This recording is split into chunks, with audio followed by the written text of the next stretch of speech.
Home.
Alrighty.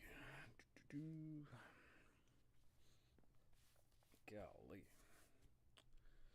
Is this thing working? Let's find out.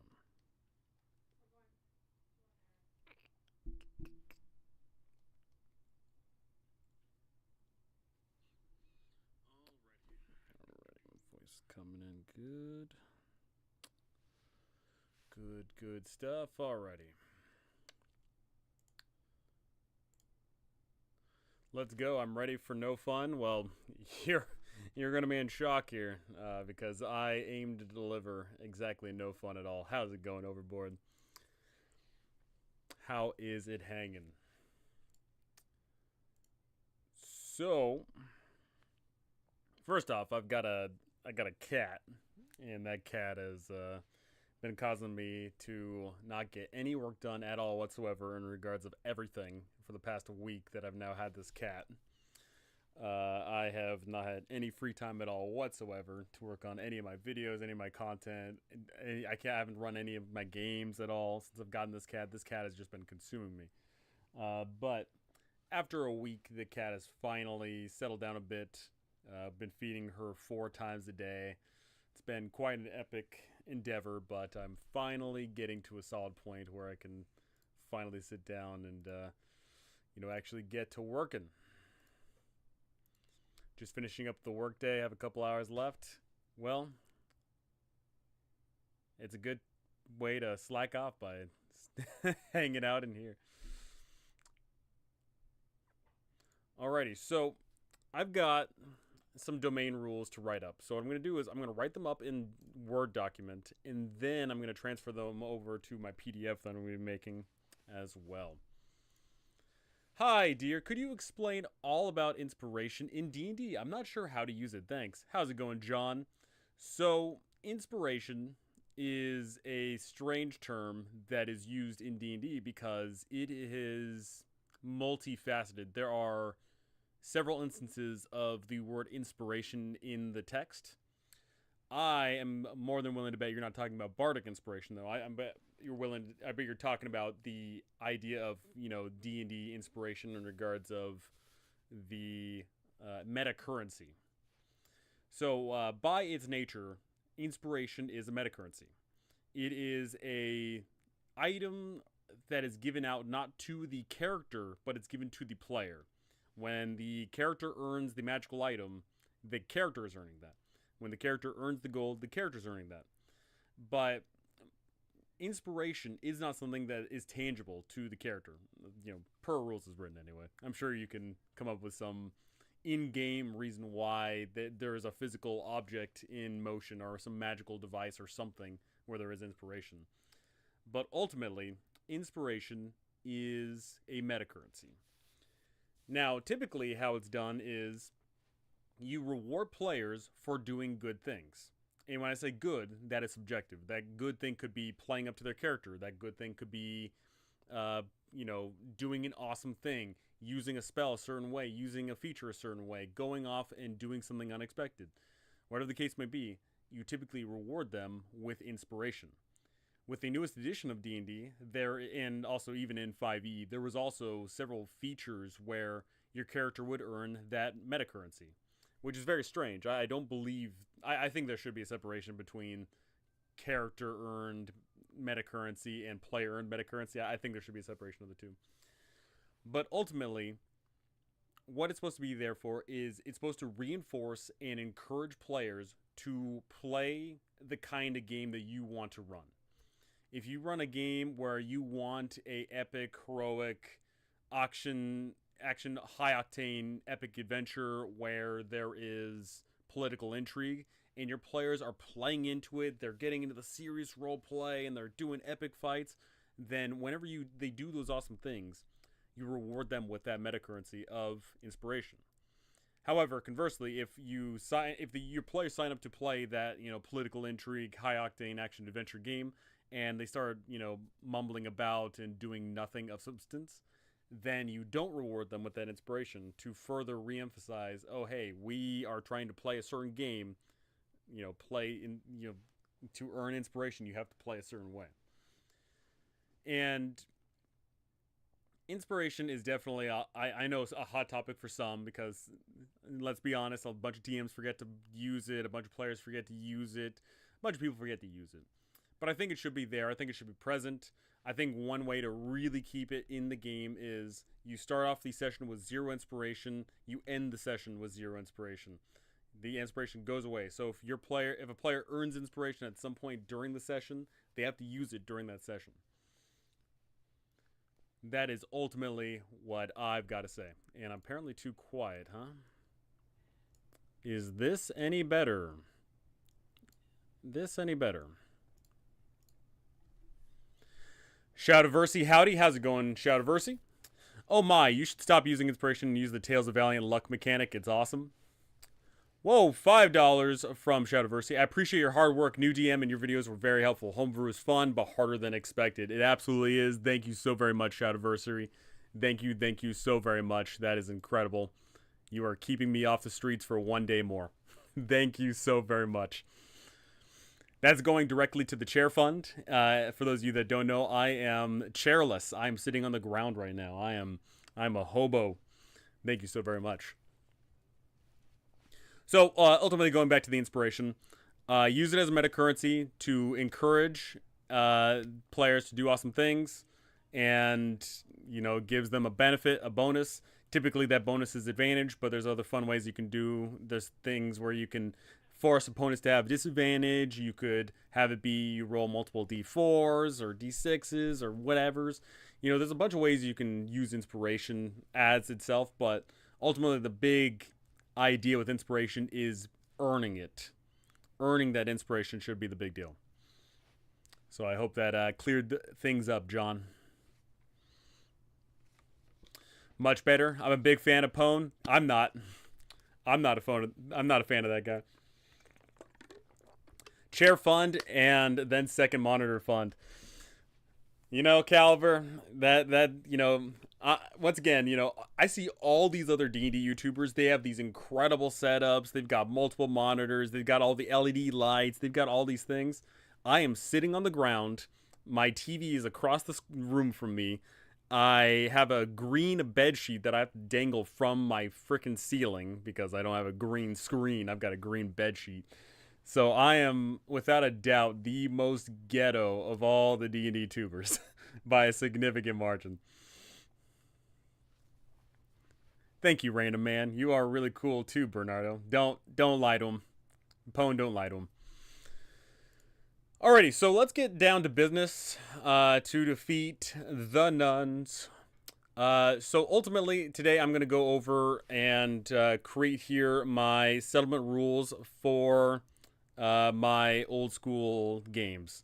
This one is specifically going to my good old-fashioned, thing, to my West Marches game, which is public. If you have not joined that West Marches, then feel free to do so. But ultimately, my favorite ghetto tuber. I gotta imagine there actually is a lot of ghetto tubers. I gotta imagine that to be the case, but I'm willing to bet there's not too many ghetto D&D YouTubers. I'm willing to bet that's a very small margin of... it's a very small niche. Alrighty, so here is what's gonna happen. I am using Adventure Conquer King for the base of my my stronghold and domain thing going on here. But ultimately, I'm going to be removing some of the fat that is associated with Axe, and making it all nice and peachy here. So boom. I really would join one of your campaigns, but I live in Europe. So, Steven, I run games all the time at different time zones to accommodate for my Europeaners. Because, spoiler alert, next to, I think like 40 some odd percent of my viewers are Europeaners to some fashion and degree. So, when it comes to my West Marches game, if you join my Discord, link down below, I do run games at times that is accessible for Europeaners sometimes. Obviously, not all the time. Like it's just it's obviously easier for me as an American to run at American times. But there are times where I run games in my early morning, and thus is available for people not in the U.S. or in Canada or whatever. My current issue with my game is that my players don't ever seem to be interested in my side things. Like they needed to go to a prison to find something. I made it clever via NPC that the place was dangerous. I made it clear that the place was dangerous. Eluding that they may want to find help. But they skirted everything and told me, why would I go to the blue mark when I know where the red marker is on the map? Europeaners. So, Shadowversity, what I'll ultimately say is the following. It is your job as a DM to come up with the problem. It is your player's job to come up with the solution. I've been guilty of this, where I write something, some environment, I write up a quest, I write up a thing, I write up a environment, whatever it is. And I fully am thinking in my head, okay, it needs to be done this certain way. They need to talk to this NPC. They need to grab this item. They need to go in through this back door, da-da-da, so on and so forth. And ultimately, over the course of time, I realized that that's wrong. And it's not wrong in the sense of, oh, you should not do this. It's wrong in the sense that it is liberating for you as a DM, liberating for me as a DM, and it's engaging for players when you present a problem and they come up with a solution. You tell your players, oh, hey, they need to go into the prison. Then they start asking the questions. How many ways are there into the prison? Have people snuck in before? Have people snuck out before? How high are the walls? How deep can we dig underneath, right? And that's the engaging part of D&D. They tell me I make things seem too dire, and they think my side things are a waste of time. I think that ultimately comes down to the expectation of the campaign at hand. Is this a campaign where they are supposed to be having goofy fun time? Or is this a campaign where they're supposed to be doing dire deeds and awesome things, right? Ultimately, if you are running a more free-form, lackadaisical, happy-go-lucky sunshine and rainbows game, then I could see the issue of, oh, hey, this piece of content's too deadly. We don't want to engage with it. Let's go and do something else. Or, oh, hey, the DM presents something right in front of us.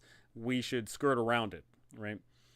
It really does come down to what kind of game that everyone's trying to paint at the table.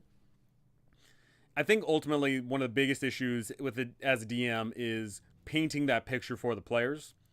Because when you sit down with that empty canvas of, oh, hey, this is the campaign,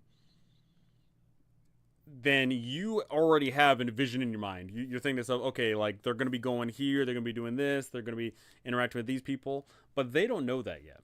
They're going to start painting their own picture. That's fair. They're part of the guild. They do work for the guild. My question to you then is, for example, as I'm running a campaign where the whole concept is players are working for these guilds and they're doing activities for these guilds. But my question to you then is, are they doing this work for the guild because they want to? Are they doing this work for the guild because their characters are supposed to want to? Are they doing this? Are they working with the guilds because that is where the adventure is taking place? what's their motivation for working with these guilds? Is it all player focusing? Is it character focusing? Is it world focusing? Like, there's a lot of concepts therein, and ultimately, it sounds like your players may want to be doing other various activities. I don't know your players. I haven't played in your game. I don't know, but ultimately, it does sound like there may be a conflict of presented information slash desire of game. It might very well be the case that your players want to play game A and you are presenting game B, or it could be the case of you're presenting game A, they want to play game B, and then because of both of the actions they're in, you're getting game C. That could be the case.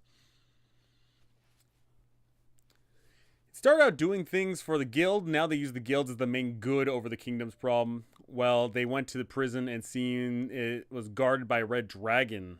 Big bad evil guy made a deal. They decided it would be easier to convince the dragon to help them than to infiltrate my prison. And ultimately, like, you're obviously presenting this as a problem, but to me, that sounds awesome. Because once again, I as a DM, I only want to create the problems. I do not want to create the solution. You create a prison where you create an environment where there's the prison and there's a dragon guarding it. How do your players approach it? Do they befriend the dragon? Do they kill the dragon? Do they sneak in? Do they sneak out? Do they get someone else? They distract the dragon somewhere else. That open-endedness is the most engaging part of D&D to me. Because I have been at tables where the DM was basically pulling me by the collar and telling me to go here, do this, talk to this NPC. After I talk to this NPC, I must go here. And it felt too gamey to me.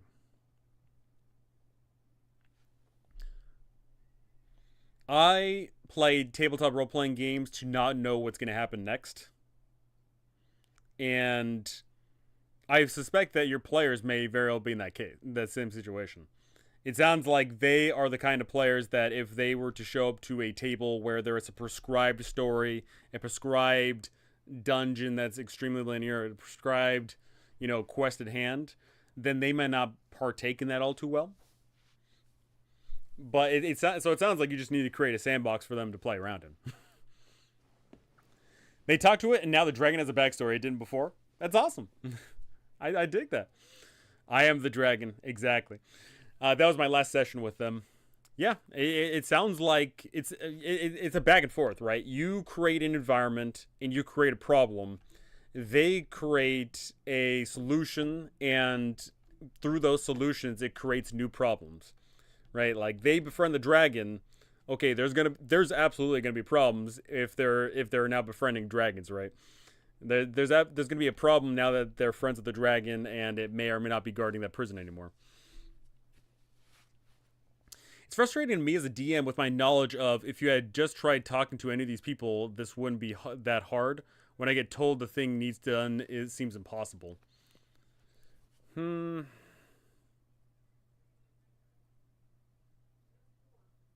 to be hard. When I get told the thing needs to be done, seems impossible. What I'll tell you is this: would you ever play in a game where like there's something impossible? Would you play in a game where you get told, "Oh, hey, you have to go about this exactly the way I say"? Would you derive pleasure from playing in a game where I'm trying to think of the bit. Not sure how to answer them without giving metagame knowledge. You don't. I mean, whenever any player asks you any question, and you're answering in the guise of, if they're asking a question to a NPC, then you answer as the NPC. Now, if the player is asking the DM a question, then you answer with what you feel is responsible that they should know. And, ultimately, it comes down to like how much you want to reveal behind the curtain. I personally don't like revealing anything behind the curtain. Whenever my players ask me like, "Oh, hey, what's going on like with over here and whatnot," I typically say like, "Oh, figure it out yourself. Do it this way." They don't have to do it a certain way. It's just that when I tell them it's hard, I can't tell them, well, it wouldn't have been if you had done this. LOL, it's hard for me as a new DM not to give too much info that they missed. So what I'll tell you is this. That's another issue with new DMs, even veteran DMs, is one, telegraphing danger, and two, punishing players. Punishing players sounds really, really bad, right? Like, oh, hey, player, you're getting punished. I think something very, very important is you telegraph your players the danger that they should know. Like, oh, hey, there's a prison. Oh, and there's a dragon. And they just literally go off and go in there, and they don't hear about, oh, there's ghost in the Undercroft. Oh, hey, the dragon's actually got an army of 100 kobolds. If they go in there with zero knowledge, because they didn't put any effort at all whatsoever into it, then they are the ones to blame. And punishing your players for their actions or misactions or non-actions is perfectly acceptable. If your players go off and storm the castle without doing any effort at all whatsoever, they go and fight this NPC without learning about what the NPC is all about. They go and try and, steal from this person without knowing who this person is, right? They do any of these things and they lose or they get hurt or something happens to them, then they can only blame themselves. And I have had, over the course of, I've been DMing for years now. I've DM'd for hundreds and hundreds of players. I've had very few players who have legitimately said like, "Oh, you're a bad DM" or whatever. But the thing is I'm a very harsh DM. I lay down the law. My players regularly face death because they know that if they do the wrong thing, they go a wrong place, they do the wrong action, they will be punished accordingly. But that's just suffering from their own actions. Hi, West Marches sounds fun. I did one a while ago. Heck yeah, Drex. Hop on in the Discord. Link down below. I'm running a West Marches regularly. I guess I'm too worried about a TPK because I put a lot of work into world building. I promise it's loose building, just a main plot. So what I'll tell you is this, is if your players, once again, if your players get themselves into a TPK, and if you're running the game fairly, everything that is presented as is, you're rolling out in the open, the NPCs react exactly how they should react. And if they get into a TPK, then the only things that they can blame are either the dice or themselves. If they, for some reason, get into a TPK and they blame it on you, then either their perceptions are wrong or they're just not great. And it feels me to say, but that's ultimately the truth, is if you are running a perfectly fair, balanced, and fun game and they get into a TPK, they need to blame the dice or they need to blame themselves. So they cannot blame you. If they are blaming you, then that's not a healthy relationship. I'm going to be running Phandelver and Below yet again. It's for my son and his work buddies. They live 9 hours from me, going to drive there once a month. I feel like you need to meet halfway in the middle there. Yikes. 9-hour drive. Woo-wee. I appreciate your input. No problem. Howdy, how's it going, lady? Lady Hollow?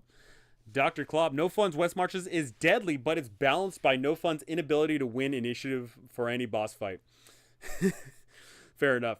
So, yeah, Shadowversity here. Dr. Klopp is one of my players in my West Marches game. And everything's on the table. I roll everything out on the table.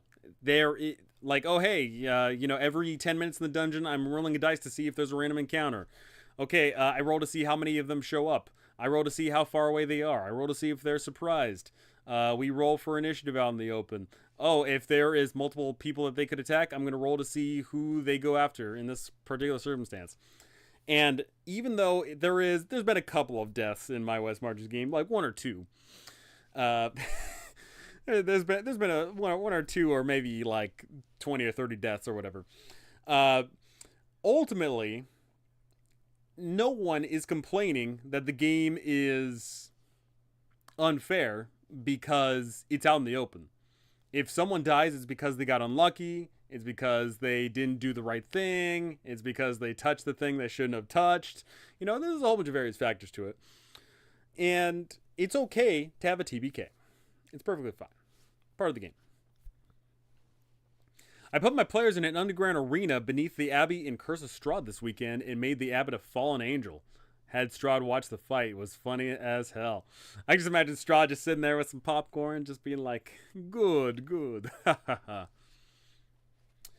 There are some total BS random encounters, but it's on the players to minimize the number of rolls on that encounter table to avoid it. Exactly.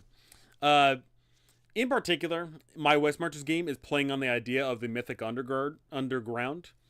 In the concept therein is the world wants to kill you, the dungeon wants to kill you, and the longer you stay in the dungeon, the more likely it is something bad's going to happen. And to that degree, that is on the player's impetus to do what they need to do as quickly as possible in order to get the heck out of there. If they're walking around, willy-nilly, eventually they're going to come across a T-Rex that jumps them. If they're walking around way too long, then they're going to get jumped by ghosts that start possessing them, right? And that idea is to reinforce good play and air quote punish bad play. But once again, it's not really punish. It's kind of just like it's an open threat. Basically, and our bard cast darkness on him to mess them. Strahd roll initiative after that. Strahd's like, hey, I'm getting to watch this. I'm watching this whether you like it or not.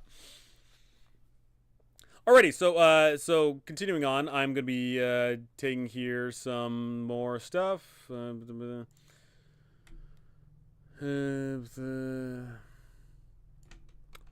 Gonna be making this domain rule stuff here and there.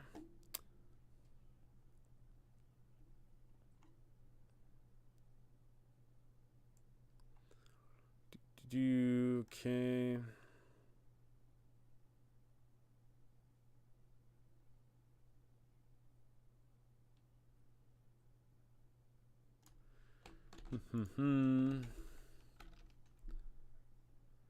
Gonna be getting some more, and then I'll start updating all that. Collecting revenue, realms and vassals. Because finally, in my West Marches game, someone has finally gotten the funds to start doing some good old-fashioned, what do you call that thing? Some people have finally gotten the funds to do some good old-fashioned domain play here, and it's going to be a big one.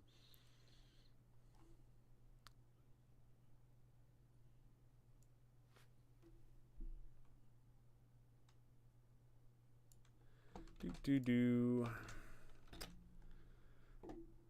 what's going on here? These ghosts haven't seen my final form, which reminds me of the next character is going to be Shaggy. Oh my god. Oh my god. Why? Why? Why, SpongeBob? Why?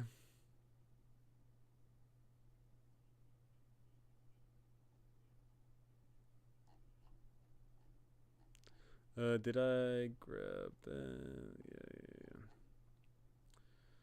Yeah.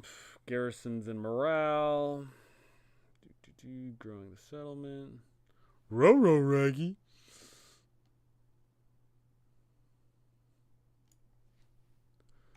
Alrighty. Now move on to this one. Boop.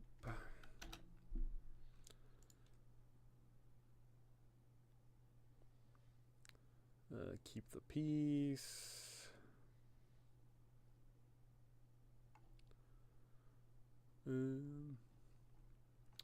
Establishing the stronghold before 9th level. Through good luck or careful play, adventurers may sometimes acquire or build a stronghold before they are eligible to gain followers. If this occurs, the adventurer does not gain any automatic followers, families, or other benefits of possessing the stronghold until they reach the appropriate class level. This does not prevent them from hiring mercenaries to defend the holdings or making the investment to attract peasants, should they desire to. I'm kind of torn on the idea of, in my West Marches game, of allowing people to get strongholds before their allotted class design, because I'm running it closer to the idea of old school rather than not. When I go to make my own TTRPG, I'll probably have something in regards of, oh hey, you can make a stronghold at any level, but once you reach this level, that's when your stronghold will be, reinforced by people that follow you or whatever.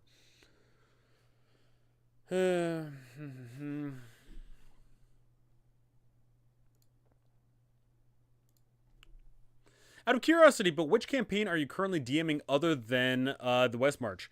I am currently running the West March, and then I'm also currently running a home game of it's a sandbox adventure where my players are going around a desert called Sands of Ruin. I'm probably going to be pretty soon here starting up a adventure or a campaign all about the players being gladiators in a arena. That's probably going to be my next campaign. So I'm looking forward to that one. But ultimately, I do want to run more. First off, I do want to run more games. And secondly, I also want to start maybe publishing some not one-on-one games, but solo plays.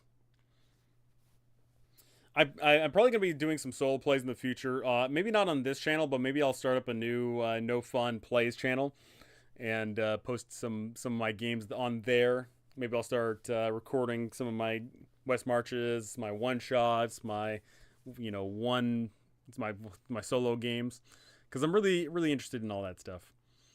But I don't want to dilute it on my channel. I want to probably keep it separate.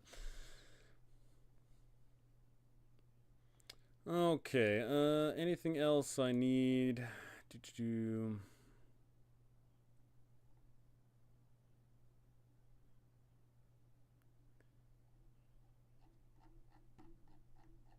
I think this is pretty much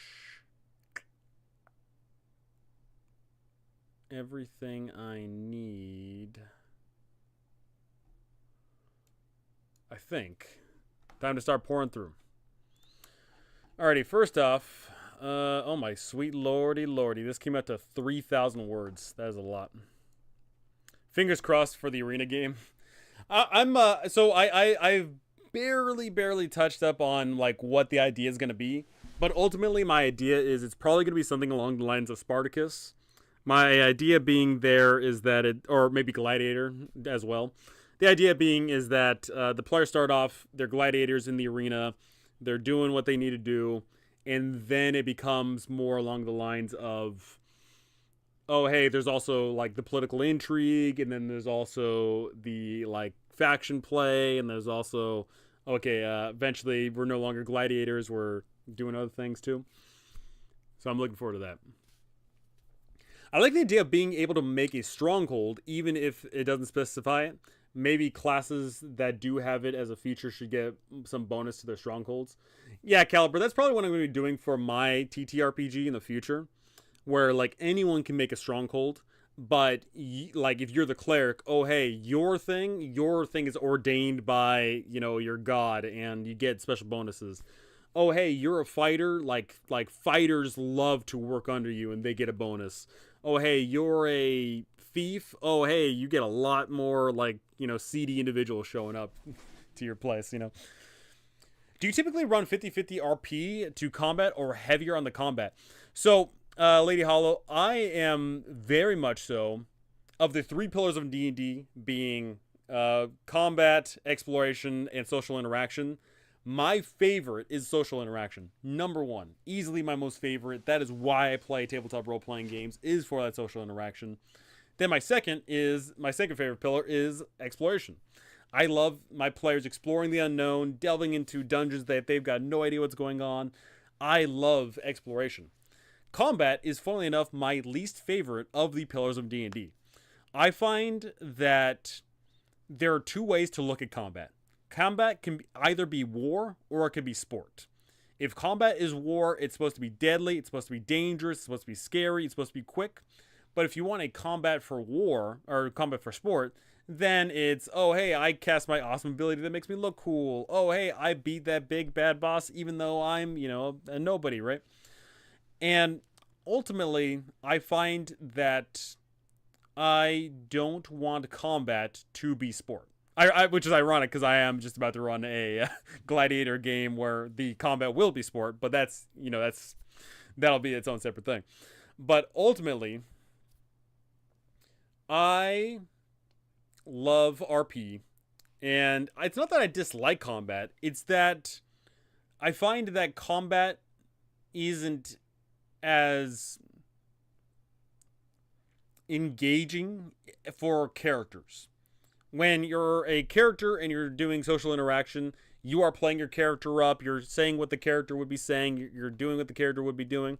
When you're exploring the great unknown, oh, hey, my character is experiencing this is weird, this is wacky, this is awesome. But then combat, I feel, is the least character-defining thing about characters, which is ironic because modern TTRPGs, oftentimes the character sheet is hecka super duper long because you've got all these 50 different combat abilities, right? It's tough. I've got a weird relationship when it regards to combat. I mean, don't get me wrong. I run plenty of combat. Anyone that's played in any of my games knows that for sure. But I am perfectly happy without combat. Perfectly. Now, vice versa, I am not happy if I run a session and it's all combat all day. I am not a fan of 3-hour-long combats. I am not a fan of the entire session being eaten up by combat. I want there to be more to the game. But I'm perfectly fine with the entire session being exploration and social interaction.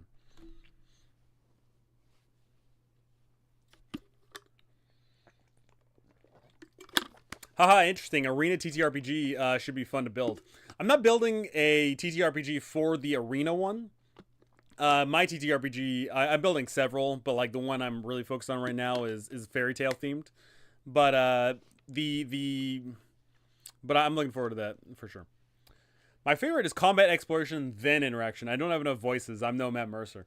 You don't need voices to get into social interaction, right? Social interaction is all about playing the character. Like being the character. You don't need to have the voice to be the character. You just need to act like the character. You need to say what the character would say. You need to do what the character would do. The voice is just like a little sprinkle on top. We're 13 sessions into my game, and half of my players are still afraid to RP, which is okay. They are new, but man, I just want them to get comfier doing it, lol. What I'll tell you to that is introduce the adoring fan. The adoring fan is always the go-to. The adoring fan that shows up and is like, by Azura, it's you guys, the grand champions. Oh, I love you guys. And getting that character... Getting a character that is clearly beneath the players to really emphasize their own self-worth is fantastic for getting them to get out of their little box. Like if you get the level 0 peasant, this nobody, this loser, who shows up to the players and says, man, you guys are so cool. I want to be like you guys someday. Can you teach me how? And maybe your players will start trying to make this character into their own class. Maybe they'll want to set them up and give them a bunch of gold so they can help out their, sick sister at home. Whatever the case may be, getting that character, the adoring fan, to work underneath the players is an absolute fantastic way to get them to start RPing up a little. It's worked for me every time. You aren't a fan of 7 to 9 hours of a session being combat? No, I'm not. Oh, Lord, I am not. Oh, that was a slog and a half, let me tell you. That was like 30 combats in that session.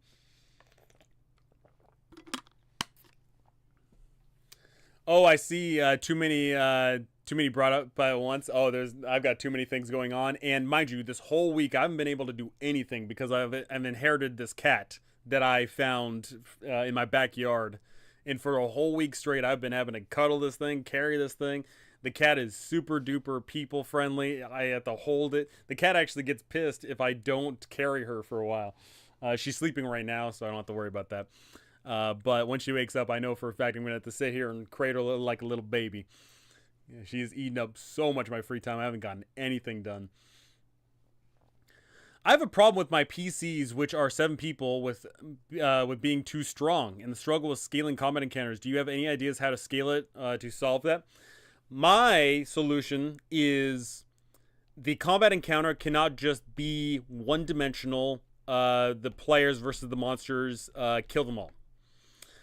In order to have a challenging engagement, you need to present several win conditions.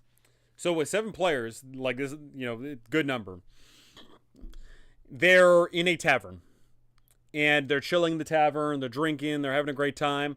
Then boom, chaos ensues. A carriage crashes into the tavern. There is drapes on fire and there's a cat on top of the drapes and you need to save the cat. But also at the same time, now there are goblins that are strumming about the place, so you got to kill the goblins. Oh, and then also there is little Timmy who fell down the well and needs to be picked out of the well. Oh, and the kitchen, someone got hurt and they need help.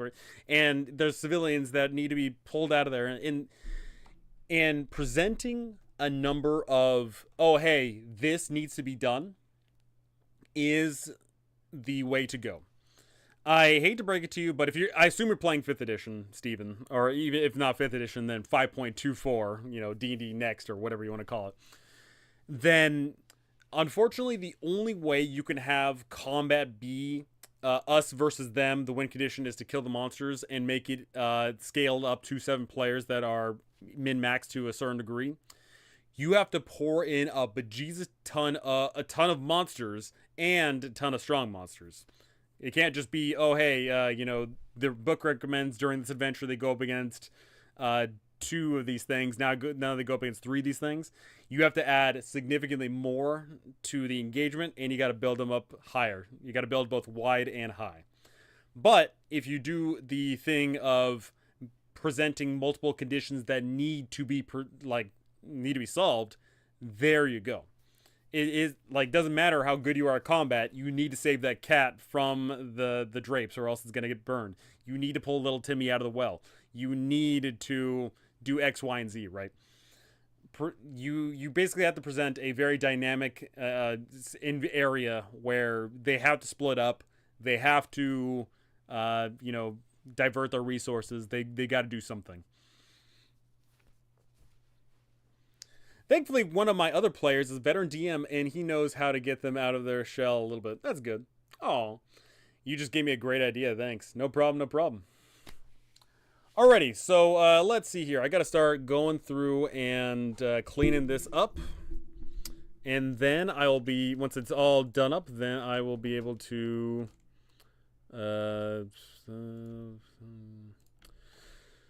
okay, the particular milestones in their career. Adventurers can begin to attract followers, can begin to establish a stronghold.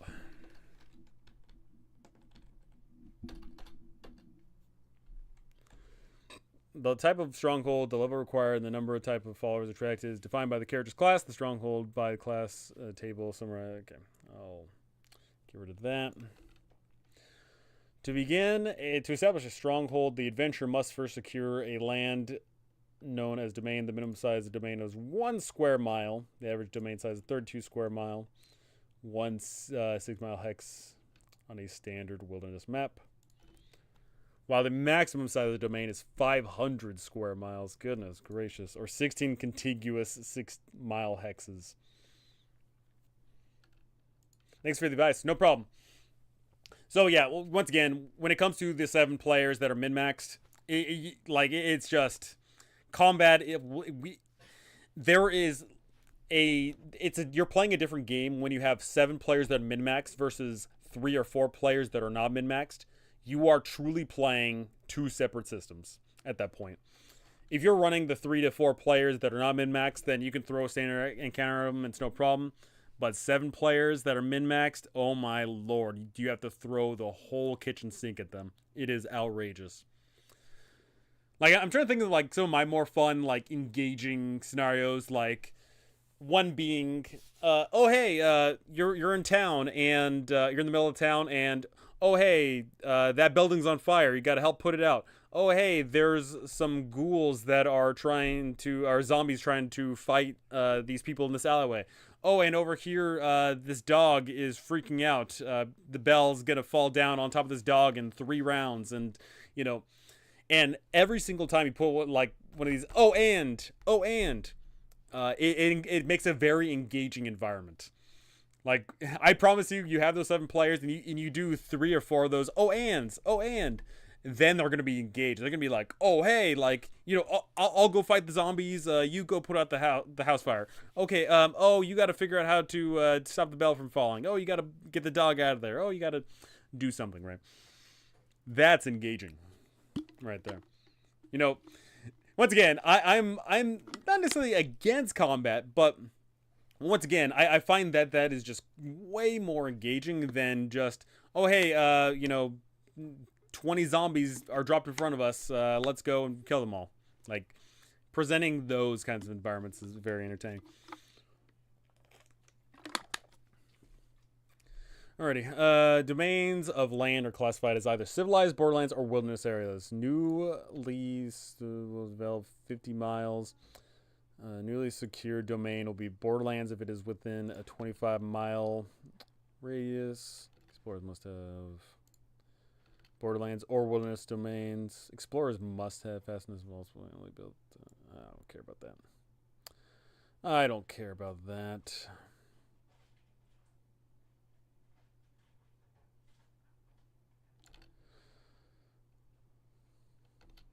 If the adventurer is securing the civilized domain, the adventurer will need to get a land grant. That may become present in my campaign. The character simply wishes to buy civilized land. They'll find it very expensive. An acre of good land costs 50 gold, so a 1-mile domain containing 640 acres would cost 32,000 gold. Man, peasants are never owning land in this world, let me tell you. There's a reason why land was synonymous with wealth throughout human history.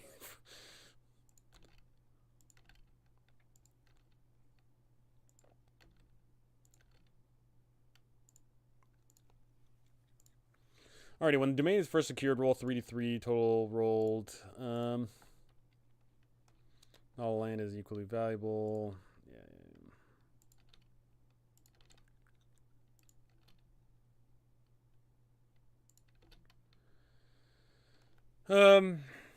Sorry if I ask a lot of questions, but do you make maps yourself, or do you find them online for your games? Both.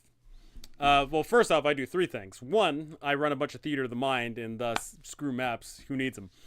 2, I do create my own maps for the games where I do run maps. And then 3, there are times when I create, or I just pick them off the internet. And you don't have to worry about asking questions. I'm literally here to answer questions. That is what I'm here for. So feel free to ask them. All right, I need to pretty up this thing here. This thing is gross. Domain worship, divine, power, families. Domain. I don't need to worry about that just yet, so I can get rid of the domain worship stuff.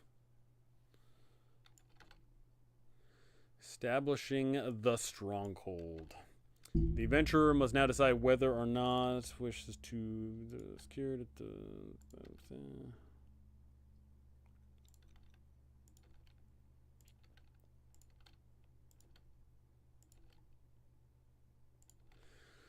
Top tips for writing a dungeon crawl.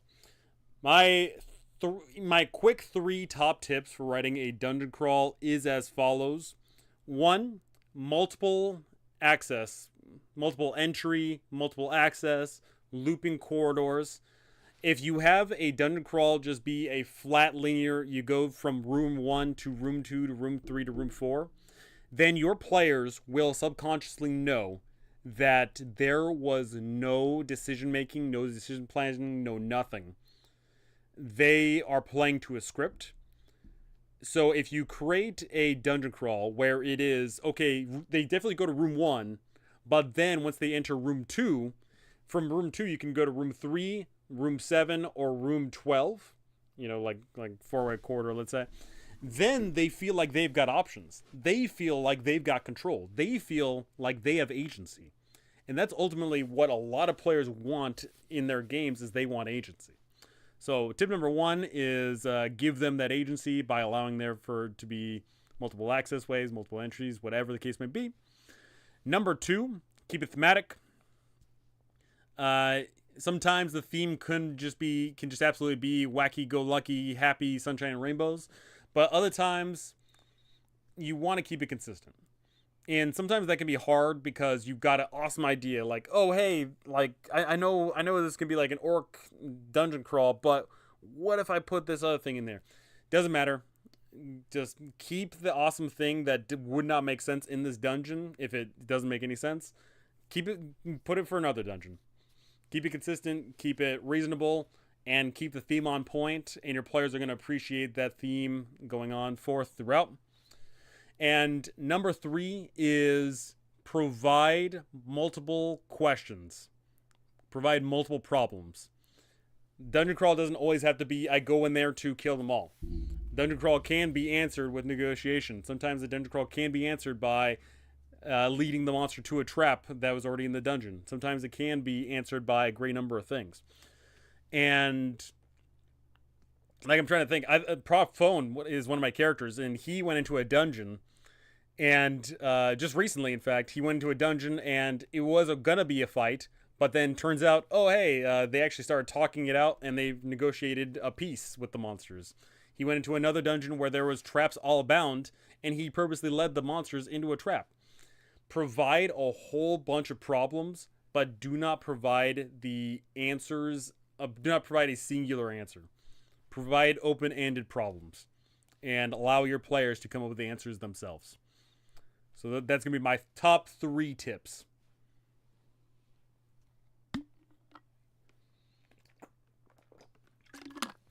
Big Bad in Dungeon. All you guys have to do is stop them from moving to the right. That's all you got to do.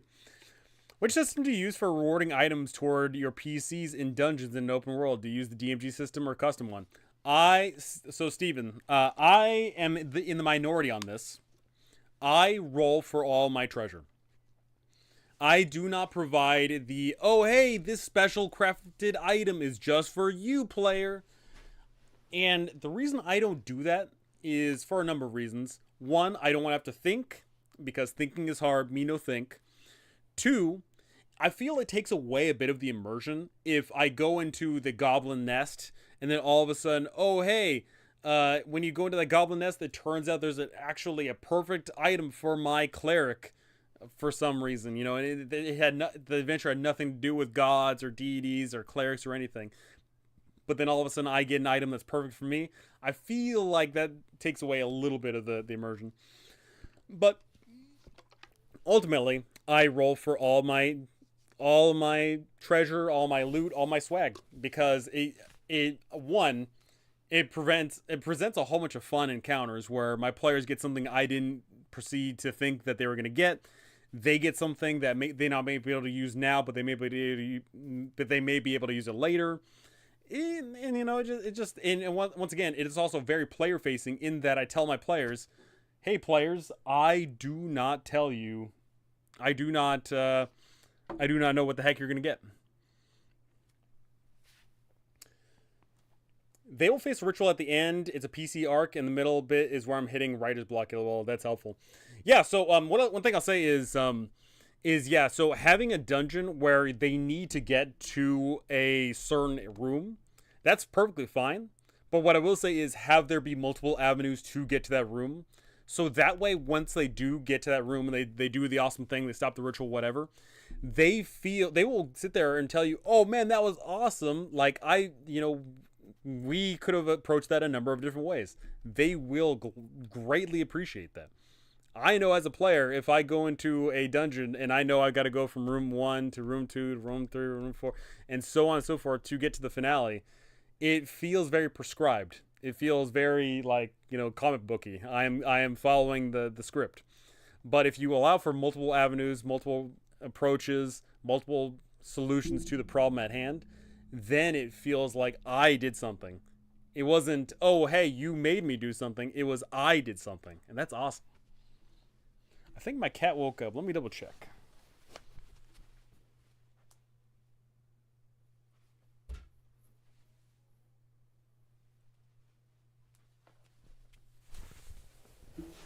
Nope, my cat is still asleep. If and when she wakes up, God's please let her wake up. I don't want her to go to sleep forever now. I'll show her off to the camera. What would you say is a good amount of rooms? That is the age-old debacle of dungeoneering. Is how many rooms is a good enough dungeon? I'm saving Castle Ravenloft for the big dungeon crawl. So what I'll say is Castle Ravenloft is like, I think 90 some odd rooms. It is a mega dungeon. It is huge. It is sprawling. That one's a great example of loops and rewarding players for mapping it out and all that. That is probably too big to do on average, right? But at the same time, having a 5-room dungeon is way too small for something that you want to be like climactic. So what I'll tell you is this. There is no best number, like the number for amount of rooms. You'd have to, absolutely. You'd have to tell me the specifics in regards of what level they are, what system you're using, what are they facing, what do you want to fit into this dungeon. You'd have to go into a little bit more detail about all that, and then I could probably give you a good ballpark estimate of what would be good.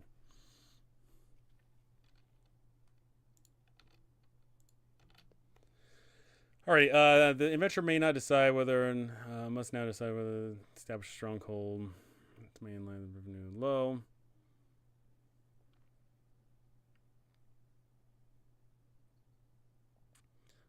Claiming construction new one.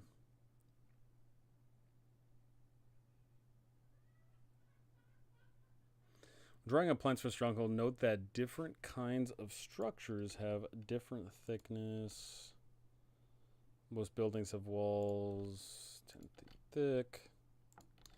In addition to building costs, the adventurer will need to hire at least one engineer per 100,000 GP spent. For every 500 GP, it will take 1 day of game time. The construction time can be reduced by 25% by paying 50% of additional construction costs, or reduced by 50% by paying 100% of the additional costs. Construction time cannot be reduced more than 50%.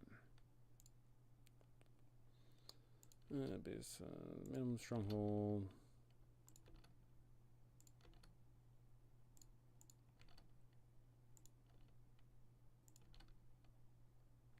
Limits of growth. Did I go over that? Limits of growth.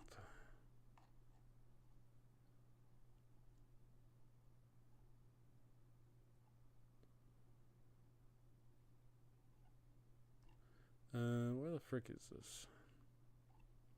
I was recently in a dungeon with a hallway to room ratio of about 400 feet per room. I highly recommend this. It was one of the most fun dungeons I've ever delved. Hallway to room ratio about 400 feet per room. Which one was that? I got no idea. 5e, level 6, 5 players. Frost Mountain Caves. PCs are surrounds of her father being involved. My legs Dexia is coming in clutch here. PC Arc surrounds her father being involved with Strahd back in the day, and he's completing a ritual under a curse. That's the gist. Heck yeah. What Well, here's what I'll say is for a solid level 6 adventure with 5 players, you probably want to have enough encounters where they are draining their resources and they feel that drain coming in clutch. I'd say maybe Labyrinth above the Red Dragon's Lair. Oh, yeah, that's right. What I'll say is, I'd say anywhere between 20 to 25 rooms would be a good number. And something very important is not every room needs to have something. Not every single room needs to be, oh, hey, there is this monster here. Oh, hey, there's this trap here. Oh, hey, there's that there. That doesn't need to be the case. But because that'll keep your players guessing. If they go into a room and there's nothing there, that may give them the heebie-jeebies. They're like, oh, what the frig's going on here, right? So one thing, yeah, I'd say like 20 to 25-ish rooms would actually be a really solid number. Have there be the encounters, have there be the traps, have there be the potential buffs. Have there be the potential debuffs as they're crawling around. There's a lot of fun things you can do with a icy cave. You can do the icicles. You can do the slippery falls. You can do the cold damage, the slowing down. There's a lot of design space for creating a 20 some odd room dungeon in a frosty environment. There's a lot. So I would definitely start looking at that. David, hey dude, I just want to say that your channel has been so helpful, especially with Curse of Strahd. Hey, look at that, another person. You deserve so much more praise and worship because I couldn't have done it without you. David, thank you so very much. That is exactly why I made that series, is because I wanted to help people, and I am still humbled to this day that people continue to show up and tell me that I've helped them out. That's ultimately why I made this channel, is because I wanted to help people. It is very, very awesome to see that so many people are getting use out of the content that I've made. It's fantastic. It truly is. It's funny to think, like, all these years ago now that I did, I started off with Tomb of Annihilation because that's my favorite, and I was so terrible at talking to the camera, and I had a terrible mic, and yada yada, this and that. But then I moved on. I did Rime of the Frost Maiden. I did Waterdeep Dragon Heist, Curse of Strahd. It's just so awesome that to this day I still get people telling me, like, thank you. It's fantastic.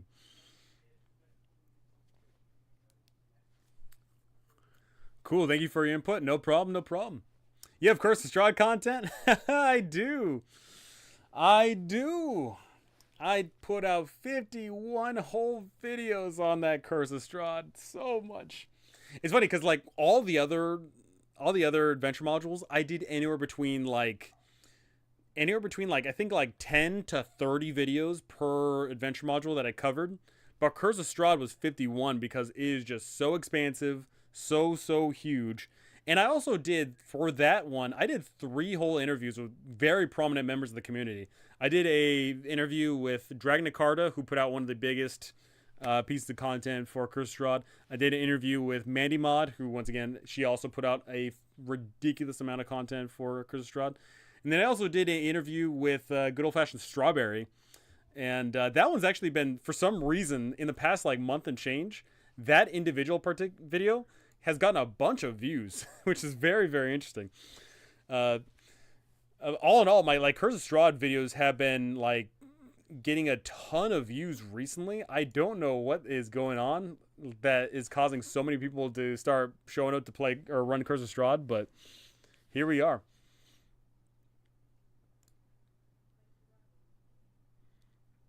Yeah, let me look at my analytics real quick because I'm curious. I've just been it's been so much Curse of Strahd lately.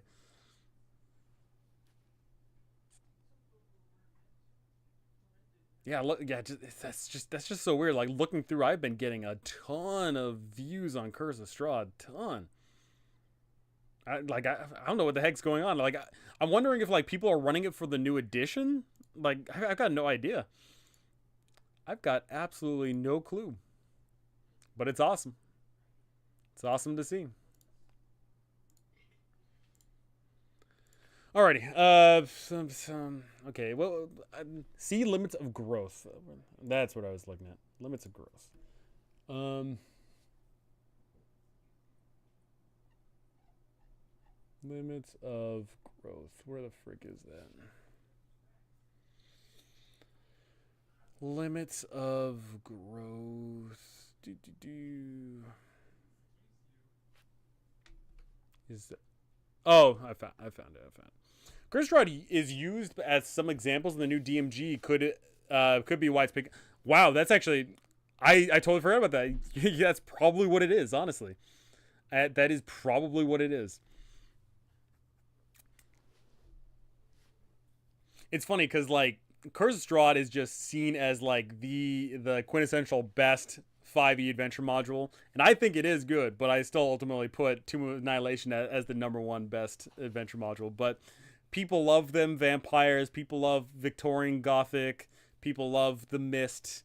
You know, people love it.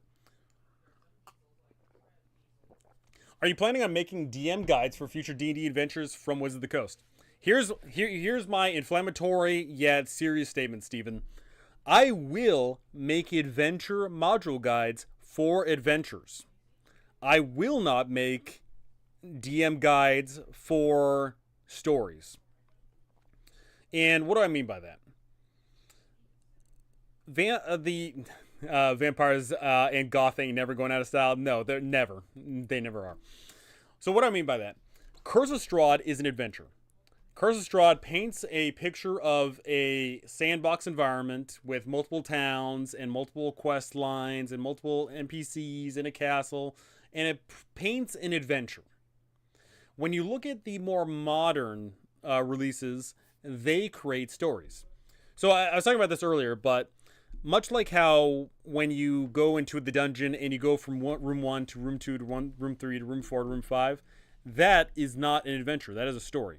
You are playing to the story of that particular adventure or particular dungeon. But when you create a dungeon where you go to room 1, then room 2, and then you can go from either room 3, room 7, or room 12, you're creating an adventure. Wizards of the Coast, they have recently moved to the idea of writing stories, not adventures. When you look at the newest ones, newest adventures being things like Vecna Eve of Ruin and the Spelljammer adventure and all those various things, they create stories. You in those books, you go from talking to NPC A to Dungeon A. And in Dungeon A, it is you go from room 1, 2, 3, 4, and 5. Then you pull out MacGuffin A. Then with MacGuffin A, you must talk to NPC B. And then from NPC B, you then go to cutscene number 1. And it creates a story. And I am not particularly interested in running a DM guide for stories because there isn't a need for one. They create the guide for themselves because it's simple. Now, I could go about the approach of making DM guides to make the stories more adventure-like, but that's going into the territory of making the adventure something it isn't. And I'm not particularly interested in spending that much time, money, and effort in doing so. The reason why I think Curse of Strahd is getting so many views on my YouTube channel is because it's an adventure.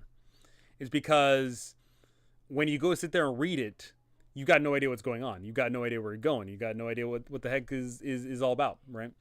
And that is why people want some clarification. They want some ideas. They want some things to know about it.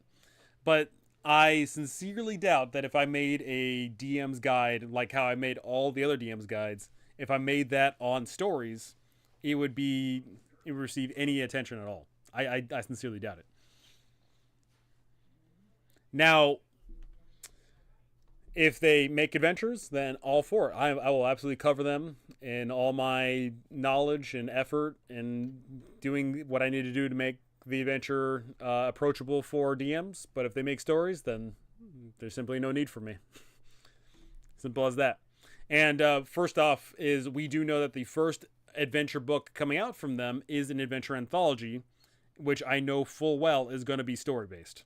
I know full well that it's going to be very small, short, contained adventures where you go from room 1 to room 2 to room 3 to room 4, etc., etc. I plan on running a steampunk adventure based in the 1800s, Victoriana. Heck yeah! I've only ever played in a steampunk adventure once. That being said, I go to the Ren Fair every year, and every single time I go, I always go like somehow, some way, some shape or form.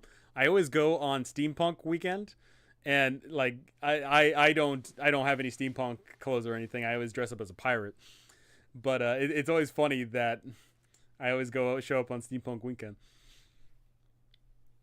Session 0 on Saturday. We've last finished a customized TOA, and your videos were a huge help. Much appreciated. Thank you so much, Matthew. No problem, no problem. Glad to hear that TOA got a send-off for your campaign. That's dope. I always love to hear campaigns actually coming to fruition.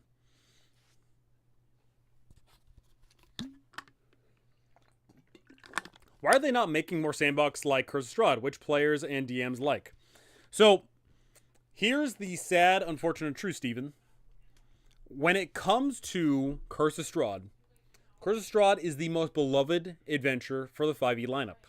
Everyone knows it. Everyone loves it. Once again, I still think TOA is better, but you know, from the whole community, from the zeitgeist, we all know that Curse of Strahd is the biggest, awesomest adventure module in the lineup. Here is the sad, unfortunate truth. The people at Wizards of the Coast did not do anything at all whatsoever for that adventure. Curse of Strahd has existed for nearly 50 years at this point. The adventure locale, the setting, they didn't change the dungeon at all. The dungeon's been around forever. The dungeon is the dungeon's been around for ages. Strahd's been around for ages. The village has been around for ages. The whole adventure is old. It's been around since first edition D&D. And the only thing they did for our Curse of Strahd 5th edition is they added 5e stat blocks to it. That's essentially all they did. And I've never talked to any of the top Wizards of the Coast people except for Chris Perkins. I talked to Chris Perkins ages ago. He was awesome. But I'm wondering if there is some sort of resentment about them creating their own unique adventures that people don't like, and the most famous adventure of all time for their 5e lineup being something that they didn't do anything for. I'm wondering if there's a sort of resentment in regards of I'm genuinely curious. I would love to talk to the people at Wizards of the Coast in private, because there's no way they would say it on record, right? I would love to know if there's a resentment of them making adventures, of them making sandboxes whenever they did, because Tomb of Annihilation is also in the same boat. Tomb of Annihilation is essentially a mashup of several old school adventures basically thrown together. I would love to know if there is a resentment against the old and them wanting to forge ahead with the new. I genuinely don't know. I'm wondering if there is a sort of... I don't want to use the word agenda. I wonder if there's a sort of desire for them to make their adventures the way they want them without them being similar to previous, with D&D.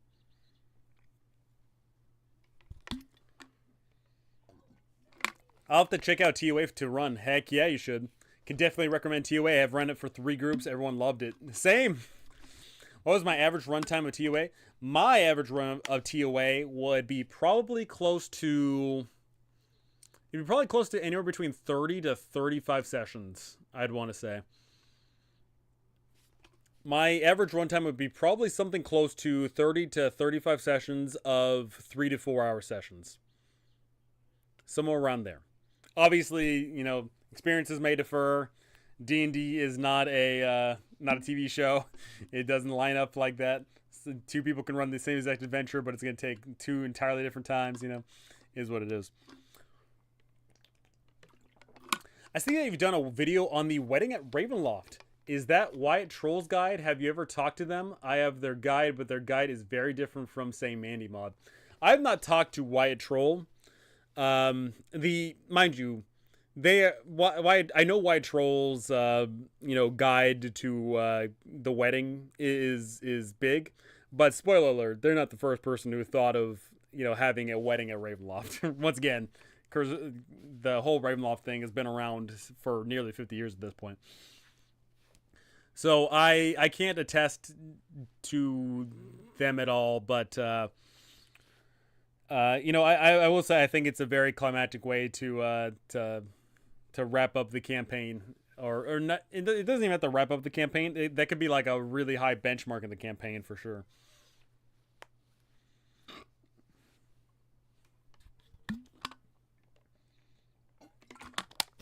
All right, let's go back to right in here to do see limits of growth below. Did I not cover that? What's going on here?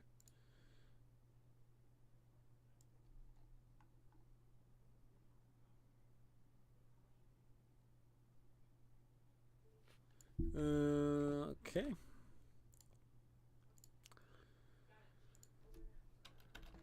Limits of growth. Maximum population.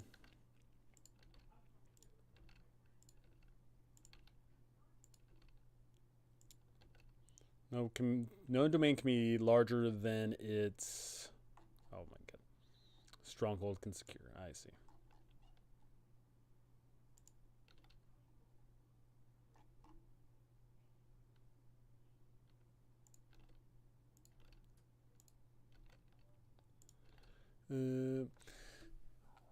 Meanwhile, my ending was I turned into a lich. Heck yeah, you did.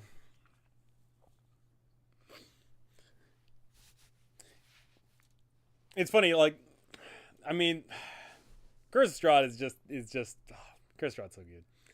Thank you for answering my curious DM questions, and good night from Denmark. No problem, Steven, no problem. See ya.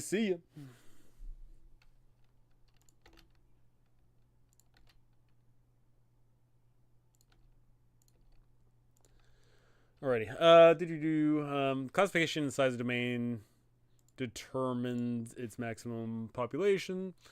Wilderness domain cannot exceed 4 families per square mile or 125 families per 6 mile hex. A Borderlands domain cannot exceed 8 families per square mile. I wish the spellcaster classes in 5e, which is almost all of them, would have completely different spell lists to make them unique. I don't like the overlap. Everyone feels samey. So in my version of 5e that I'm making, every single that's going to be the case. There is not going to be any overlap at all. There is not going to be any overlap. If you are a spellcaster, you are casting spells that no one else can cast. I know why they did that, and let's be real. Let's be real here. The reason why they did that is because it's a lot simpler to create a spell list and then have multiple people copy from it than it is to, obviously create way more spell, list. I get that. They're being lazy, they're being efficient. I get it. But, I'm just not a fan of it. So I'm going to be adding my own spell list.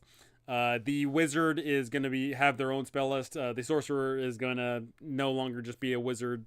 The bard is not going to have any spell casting at all. Just stuff like that.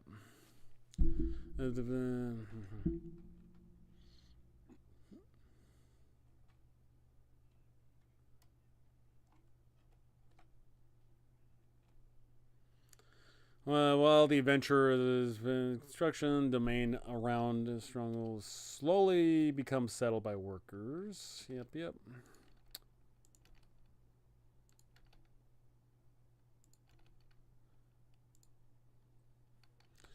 How is TOA in terms of DMing compared to Curse of Strahd? Thanks again, my man. I want to see them dinosaurs. It's fantastic. So, here's the thing about a sandbox adventure. if you are, let's say, writing a sandbox adventure, it sucks because you have to create a huge environment, and then you got to create a whole bunch of places of interest, and then you got to do all these various things. So obviously, picking up a book that is a sandbox, it takes away the majority of the problem.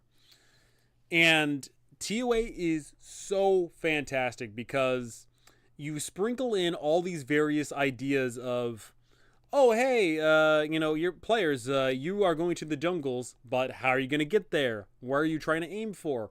And then once you know where your players want to go, then you can start studying up on the location that they're going to. And it's fantastic. It is so, so good.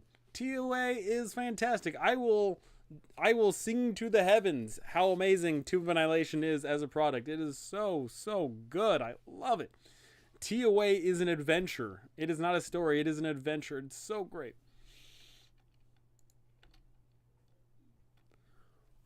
Oh, freaking! TOA is also just really great as a DM to read. It's so good. In fact, I was actually thinking one of my solo plays for my channel should be with TOA. I think that would be really fun. Do you agree with the idea that sorcerers should use Constitution instead of Charisma as their spellcasting mod? Hmm.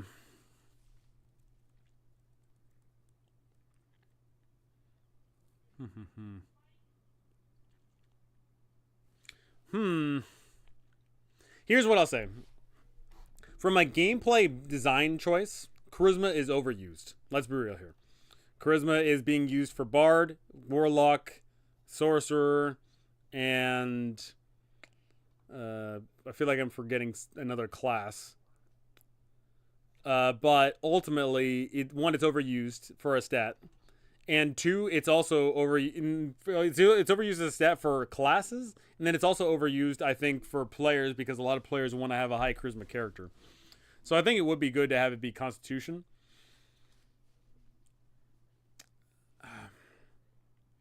Ultimately, I think the lore behind sorcerers is like, oh hey, they're born with magic; it's in their blood or whatever. So it ultimately does feel more Constitution than Charisma. Paladin, yes, Paladin. How could I forget? So yeah, ultimately I do feel like Constitution probably should be the choice there. But I think the problem with that would then lead into the problem with Constitution in D&D, in that Constitution is a terrible stat. So this is something I will die on a hill for. Constitution is a terrible stat. Constitution is boring. Constitution is not fun. Constitution is mandatory. It's such a contradiction of a stat. I really hate Constitution. With all my fiber and all being, I hate Constitution. I do not think it is great. I really don't like Constitution. I really don't. It is just not an engaging stat. All it does is punish you for not having it, and then it's just a stat where it punishes you for not having it. It's just not great. I hate Constitution, which is why my tabletop role playing game that I'm creating right now, there is no Constitution stat. How my TTRPG works is as follows: you have 4 stats, and then you have an additional 2 stats. However, those 2 additional stats are actually tied to your class. So your HP is purely determined by your class, and then it possibly is tied to other things. But ultimately, there is no Constitution score because Constitution is not engaging. It is not fun. It just sucks. I really don't like it. And it was written by the creator of Adventure Time, yeah? Oh, yeah, that's right. It really is engaging? No, not at all. Should strength be the standard for Constitution then, health-wise? Ultimately, I'd say for 5e, I think the problem with 5e, doing the stat with like that would be, yeah.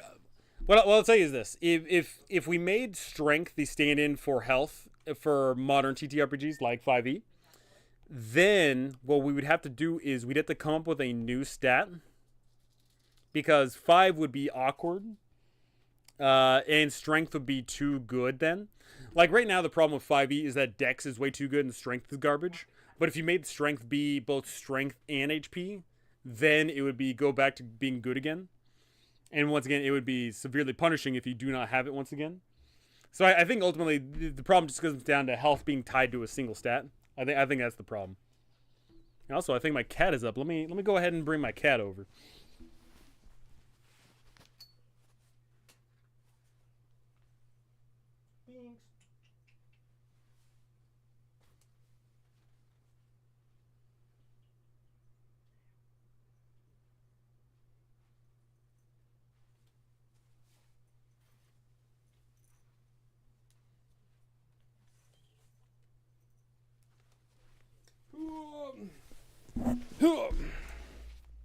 Binks, say hi to the internet. What are you doing? What are you doing, Binks? What are you doing, Binks? Baby Binks, do do do do do do. Baby Binks, do do do do do do. So this is Baby Binks. I rescued her the other day from my backyard. She's super small, so they guesstimate that she's probably anywhere between like 4 to 5 weeks old. She was found in my backyard. There's a fence, and there's like 2 fences back to back, so there's a tiny little nook between them. And I suspect that she like somehow fell down there or something. Maybe she was dropped there by her mom. I don't know. But I rescued her. Do you let Binks have any fun? No. Oh gosh, so small, adorable. Yeah, you should have named her 5e. Yeah, she's super small, but we're feeding her now 4 times a day, so she's getting lots of love and attention. She's now in her exploratory phase. Pee in the toilet. No, she is very well potty trained in regards of the what do you call it thing? The litter box. What are you doing, Binks? What are you doing? She wants to explore my room. My room is currently off limits because I got a bunch of wires and stuff, and I don't want her mucking about just yet.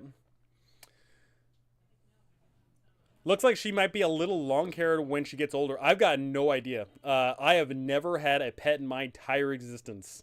I have never had a cat, never had a dog, I had technically a goldfish when I was like 3 years old or whatever, but that's it. So I've got no idea if she's gonna be long hair or short hair. I probably should have asked the vet when I brought her, but I'll be bringing her back to the vet in like 2 weeks or so for her shots and all that.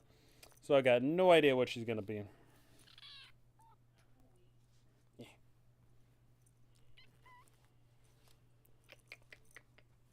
What are you doing? What are you doing?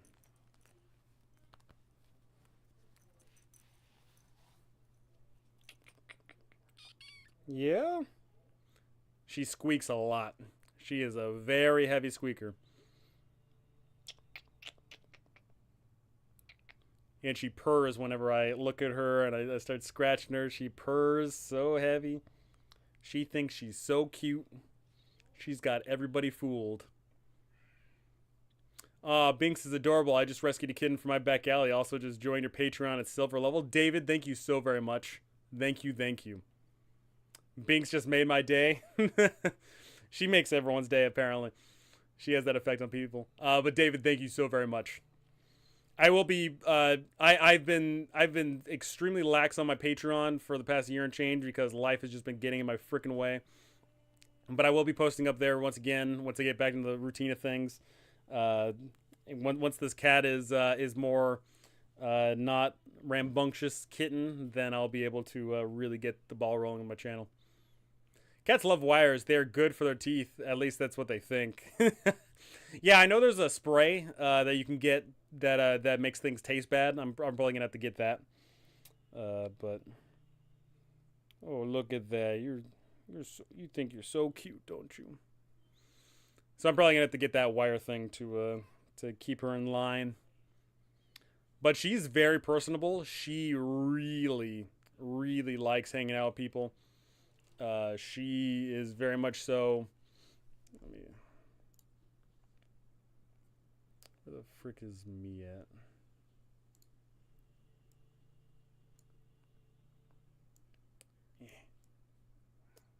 That's what we really came here for. She demands to be held like this, which is so funny. She absolutely demands that she be cradled like a baby and swayed and rocked and scratched like this, and she is, which is good. I mean, it's good to have a cat that is personable, but I can already tell that I'm gonna lose a lot of productivity for the next little while because this cat is so needy. Isn't that right, Binks? Isn't that right, Binks? Teach Binks to attack GF. Currently in my back alley looking for a kitten.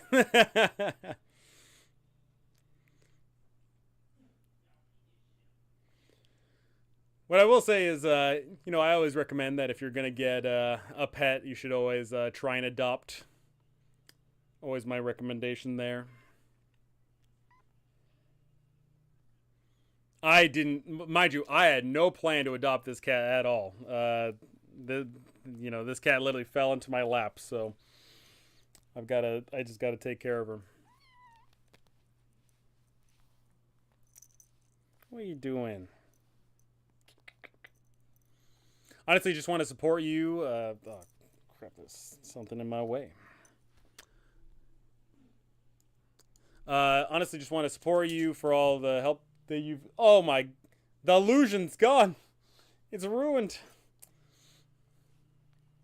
I just want to support you for all your support that you give me, your channel. No rush for any extra content. Just happy to help. Thank you so very much. Her little squeaks. She's pretty cute. Ball of energy death. It was your turn in the cat distribution system. It was. It was. My illusion's been ruined. My green bed sheet kind of just fell from the ceiling there. Why would you do that, Binks? Why would you do that? I can tell she's probably like trying to think of like climbing up this green bed sheet here. She's got it in her eyes.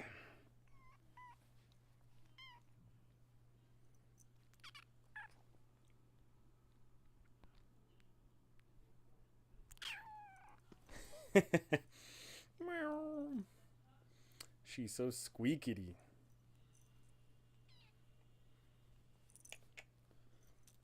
Not sure strength or con are the problem children here.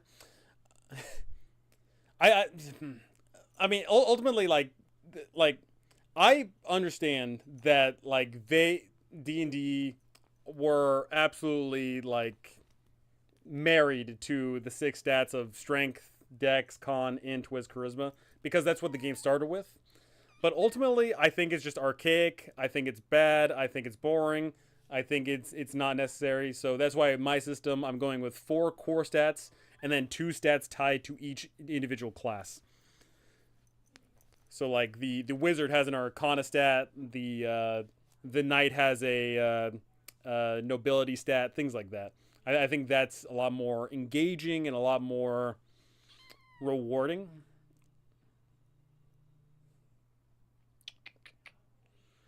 Baby Binks do do do do do do. Baby Binks do do do do do do.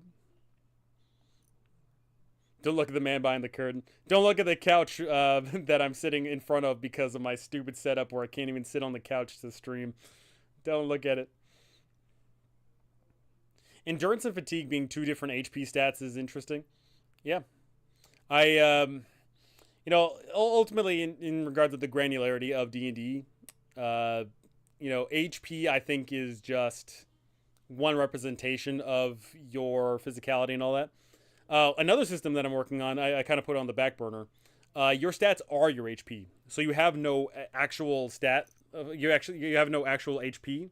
Your stats are your HP. So when you get hit, you lose your stats, and that ultimately makes you worse and worse over the course of a combat. I think that's a lot more engaging as well. Tying strength to one and con to the other has worked for me in previous versions anyway. Heck yeah.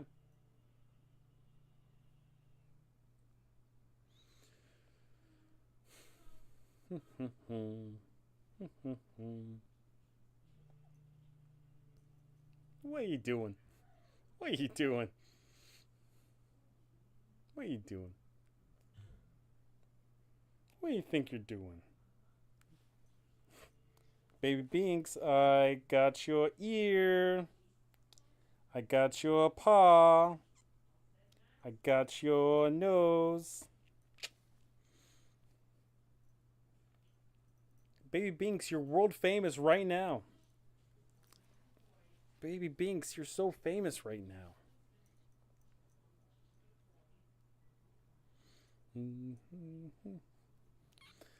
Yeah, as you can tell, this cat comes in, all of a sudden it's like, oh, I don't get any work done because my hands are literally tied with this thing. Yeah?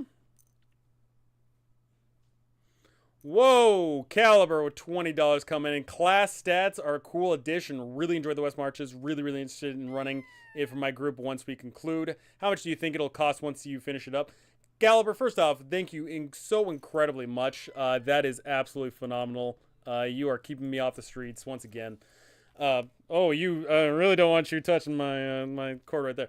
How much will it cost? So for those of you that don't know, I'm currently running a West Marches game set in a mega dungeon where the concept is that you get teleported to the bottom and you must climb your way out. I'm writing that as well. And basically I'm just playtesting with my players right now with all the West March players. When it comes out, I genuinely don't know. I haven't fully written out everything yet. I'll have to go through there and edit everything. But once I do, I will be. I got no idea. Spoiler: there's a lot of writing in it because it's kind of big. The real big thing for me is I'm gonna have to do a Kickstarter for it because one of the major things is I'm gonna have to do art for it. Art is honestly the biggest piece of pay, like the biggest expenditure for the adventure, because if I write it on my own time, it's free, but I cannot draw for the life of me. And spoiler alert, it doesn't matter how great of an adventure you have, it doesn't matter how fantastic your writing is, if you don't have good art, it's worthless. So I'm gonna have to hire some artists and crank out a bunch of art, which once again I'm gonna be doing a Kickstarter for it. I have no idea how much it's gonna cost. No idea. Maybe along the ballpark of like either 20 or 30 bucks for the PDF, and then if the physical, I've got no idea. I've got honestly no clue. That'll be a little bit in the future for me, but I can't wait for that to happen, let me tell you.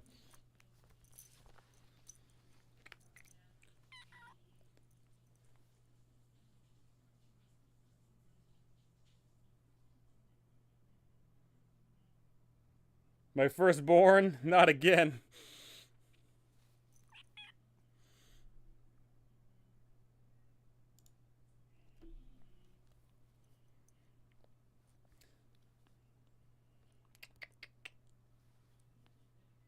Oh, good girl licking. Good girl. Good girl cleaning. Good girl Binks cleaning.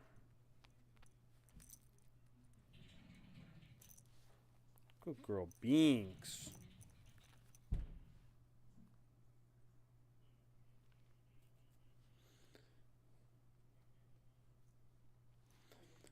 Because it's funny, so I have that. So I've got the Way Down in Little Hope adventure that I'm writing, and then I'm also writing another one called Slay the Beast, which is a rendition on Beauty and the Beast, where the mega dungeon is Beast Castle. So I'm looking forward to that. I think it'll be be a hit. Have a good night, guys. Heading out. Thank you so much, Caliber. Thank you. Keeping the dream alive.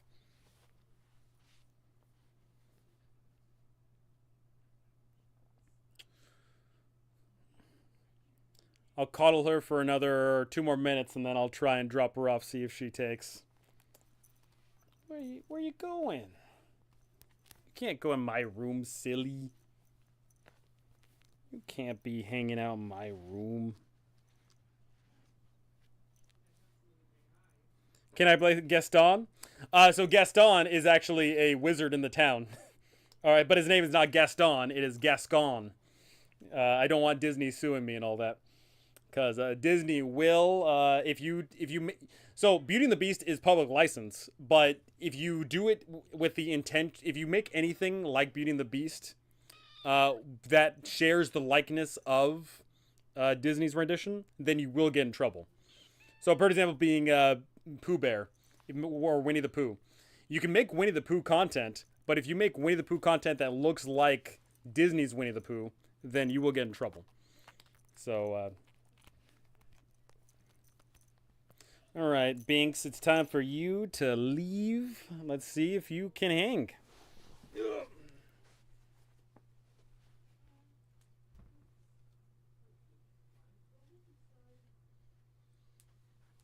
Gotta go wash my hands.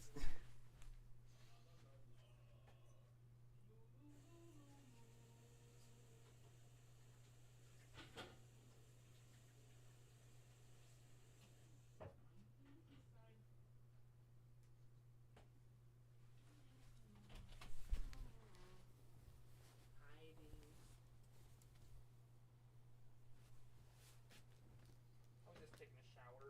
Yeah. Now I'm nice and shiny.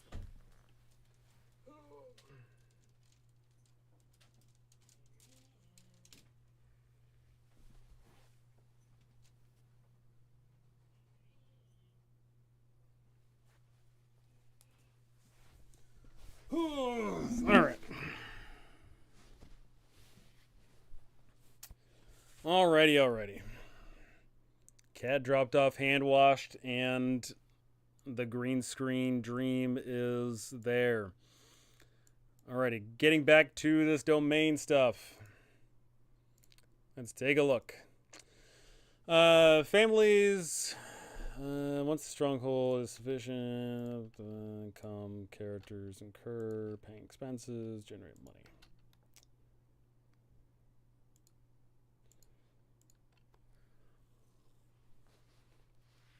Characters also begin arriving.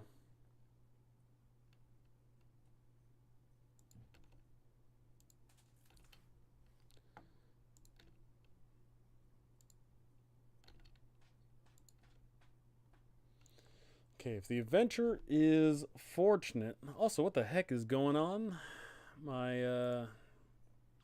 my YouTube chat is not updating here. I wonder if there's an issue somewhere.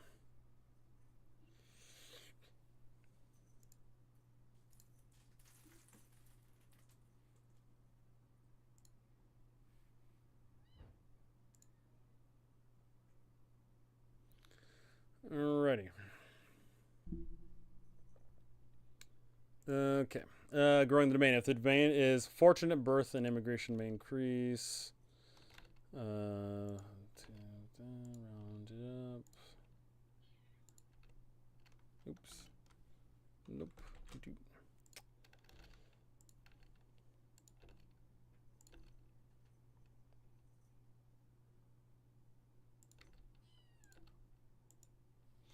Oh Lord, I hear that cat purring. I hear her. She might be hungry, but she's eating 4 times a day, and I have to space them out evenly. So I'm feeding her at 8, at 12, at 5, and then at 10.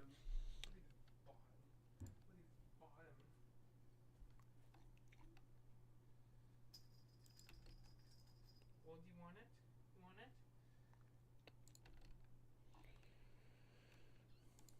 What is it?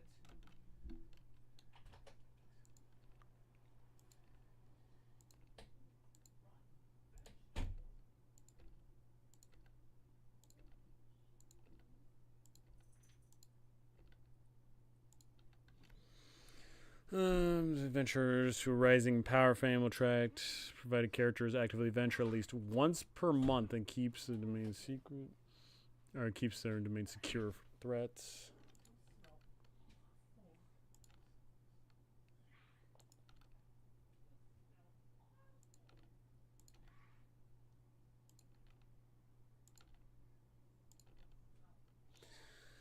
Domain ruler is not actively venturing, does not make agricultural investments, and does not have very high domain morale. The gain and loss in population each month will tend to equalize, and domain population will be flat.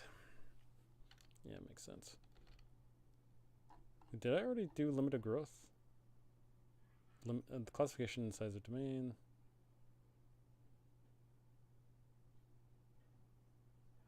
Oh, that's weird.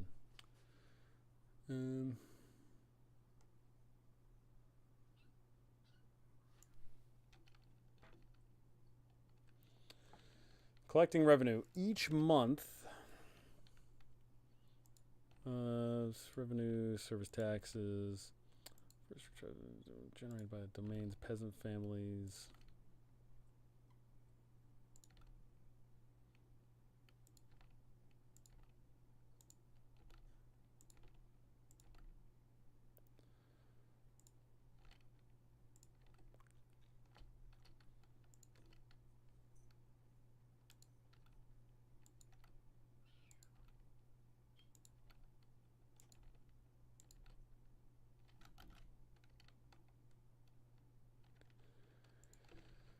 Most of the service provide freemen practice trade.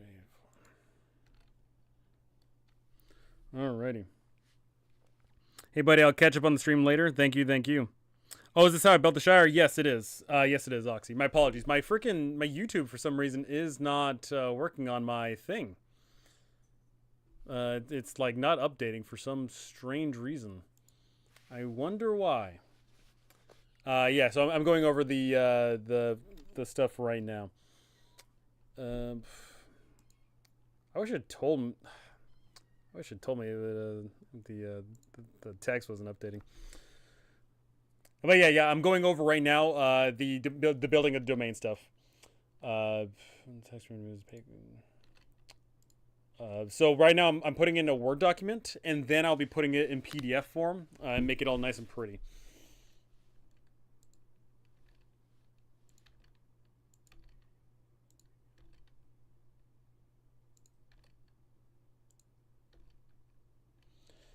Source monthly revenue.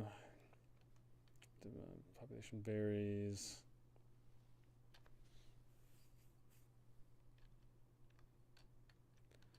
Vessel. What is going on with this vassal stuff?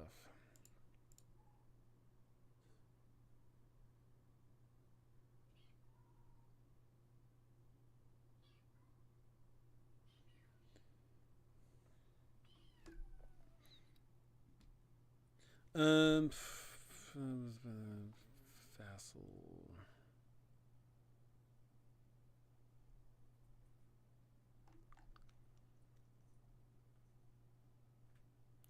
Vassal revenue is income received from vassal domains, controlled by the adventurer but managed by vassal. Paying expenses, yes. So going here now, you are not, while you are making more money, you are spending more money because you got to pay to protect your people. You got to pay to upkeep the people. Being a landowner is a costly endeavor.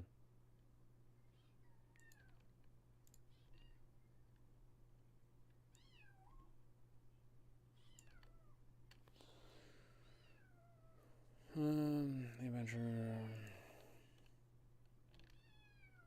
Strongholds cost 0.5% of their total value in upkeep each month. Taxes. Got to pay them taxes.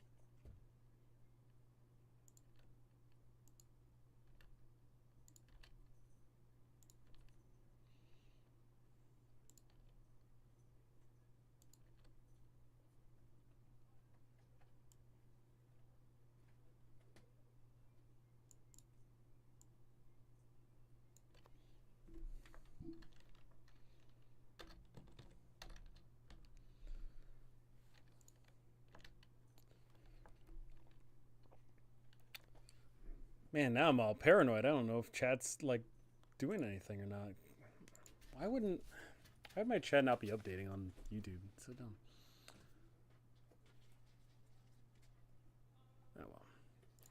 Oh Otherwise, the domain, dominant religion, distraction.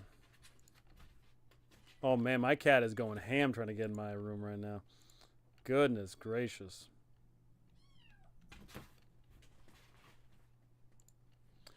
Oh Lord. I'll try and finish up this page and then I gotta go hold her again because she is needy, let me tell you. Venture make control.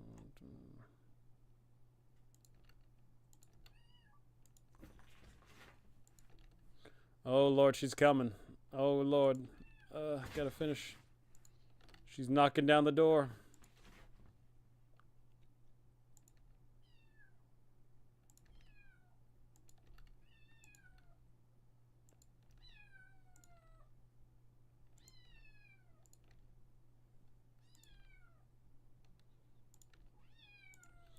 Hold on, Binks. I'm trying. I know you're so needy. Hold on.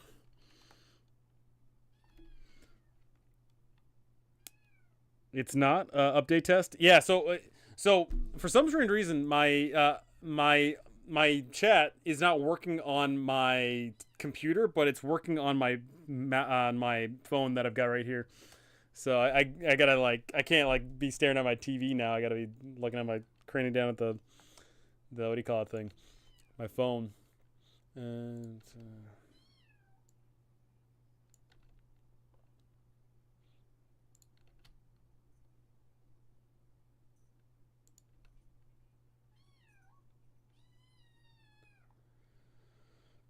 These events.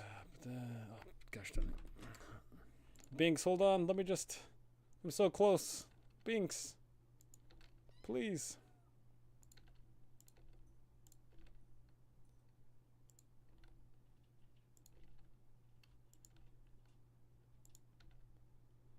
How much?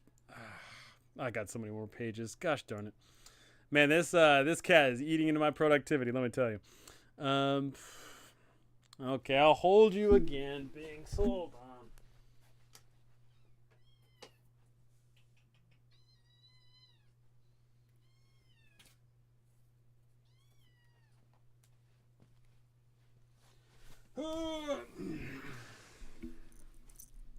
There we go. There we go, Binks. There we go. You were crying up a storm a second ago, and now that I hold you, you're all good, huh? But I know your true intention, you want to get to my room with all the cables and stuff, don't you? Yeah. Yeah. Yeah. Yeah. Oh, man. I did. I'll tell you what, if you told me a week ago that I was going to be a cat dad, I would have laughed at you so hard. I would have been like, oh, that's so stupid. Why would you say that? But flash forward to today, all of a sudden, I'm, a week in on this cat. Yeah. Oh, Binks, you got eye goops. Let me get your eye goops. Yeah, let me get your eye goops. Good girl, Binks. Good girl. Good girl, Binks.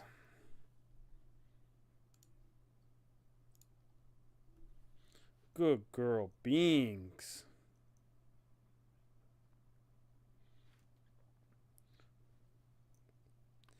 Oh, man.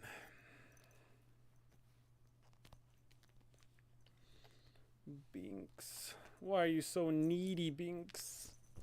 No, Binks, no. Don't. Oh, she was. I saw it. Second cat went. Oh, God. Oh, God. It's nice when they like the attention. Hope she stays social. Yeah, so she is incredibly social. She loves being held. She likes being babied. She likes clambering around on people. She loves it. Yeah. But a second cat, I think not. I can barely handle this one as is.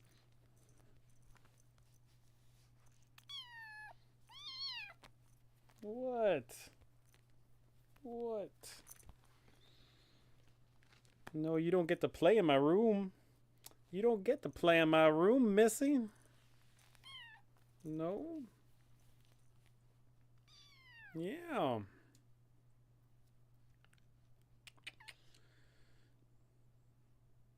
It's funny when we first got her, she was incredibly small, and once again, this is only a week ago that I captured her.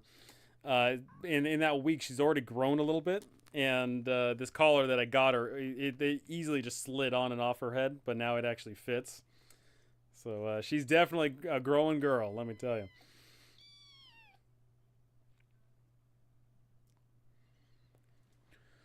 Oh man, yeah. Nothing in life prepares you for having a pet, I guess, because I never had a pet in my life, and she's a handful and then some. Let me tell you.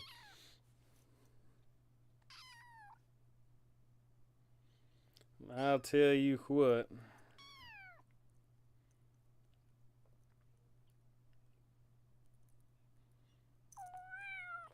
Yeah, Binks, I don't trust you yet. I don't trust you. I don't trust you to be in my room just yet, Binks. And I definitely don't want you climbing up on my green bed sheet either. I see it. I know you want to climb up it. I know it. I seen it. And Binks, you don't get fed for another hour. You gotta wait a whole hour to get fed. I know. I know it's a tough life you live, not eating crickets out there in the wilderness and all. I know it's tough, but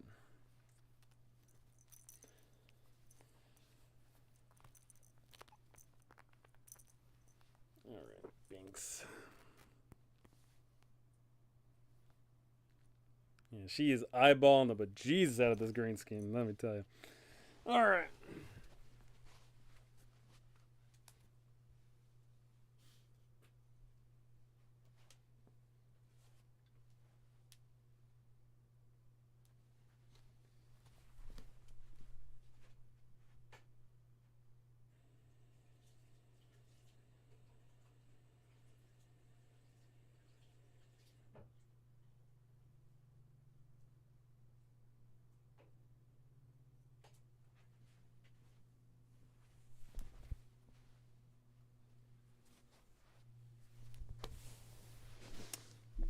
Oh yeah, so if I hadn't already mentioned it, I am in fact allergic to cats.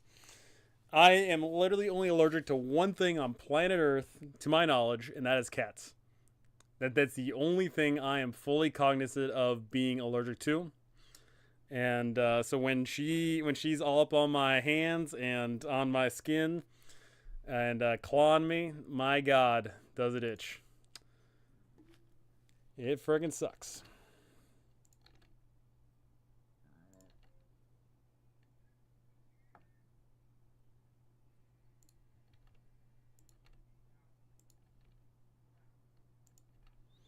All right, keeping the peace.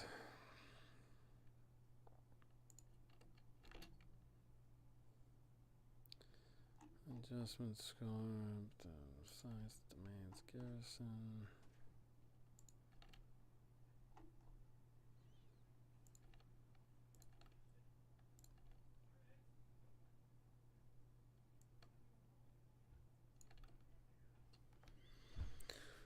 Oh man, this freaking cat, let me tell you.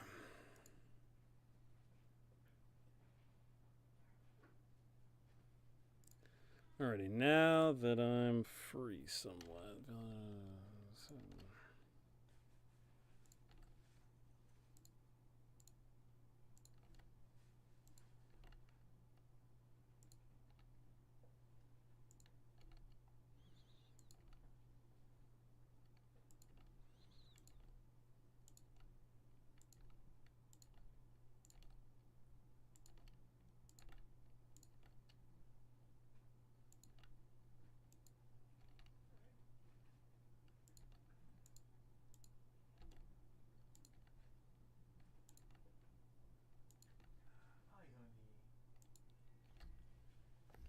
Alrighty.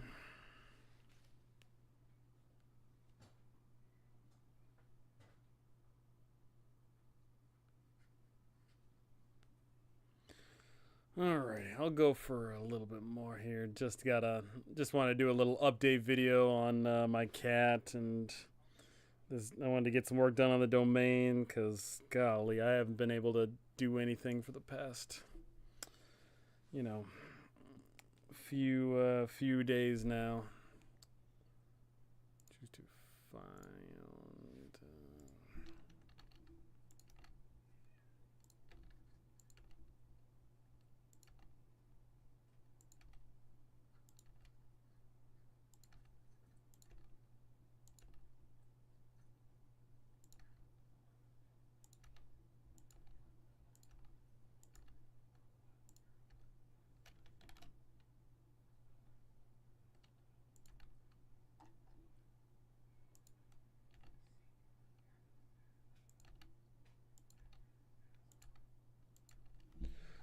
Am I finally done? Oh, goody. I think I've pretty much put everything I need in for the domain stuff. Population, family. Do I have that table? Agricultural investments. Where's that one at? I feel like I'm missing one thing.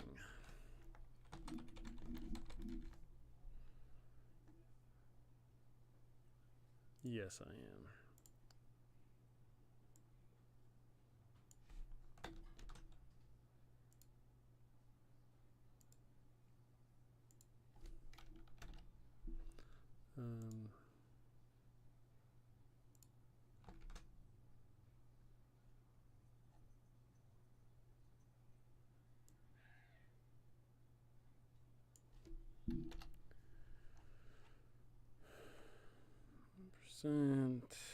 Okay.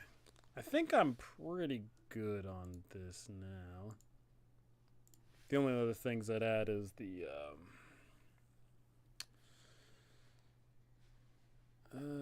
there's not much other player facing things because I need some things that are player facing, but most of the stuff is like DM facing because I don't want them to know all about it.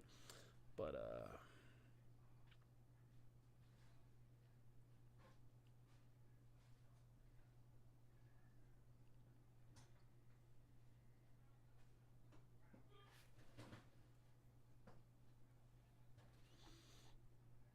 yeah. So all I gotta do is just put this into PDF form, and then bada bing, bada boom, all my players in my West Marches game can finally start delving into good old-fashioned domain play, which I'm very interested to see because it'll start transforming into not just, oh, hey, we need to escape here. It's gonna also transform into, oh, hey, I've got something, and maybe you got to pay to I'm gonna put a toll on that bridge, or I'm gonna, and then there'll be war. It's gonna be a great time. It's gonna be oh so good. Can't wait to see that.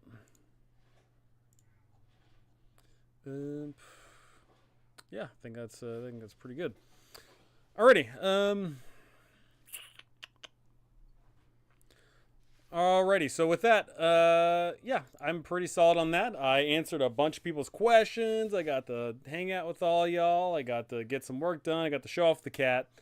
So if anybody's got any questions, concerns, gripes, moans, complaints, general observations, grudges, whatever the case may be, feel free to speak now. Forever hold your peace. Feel free.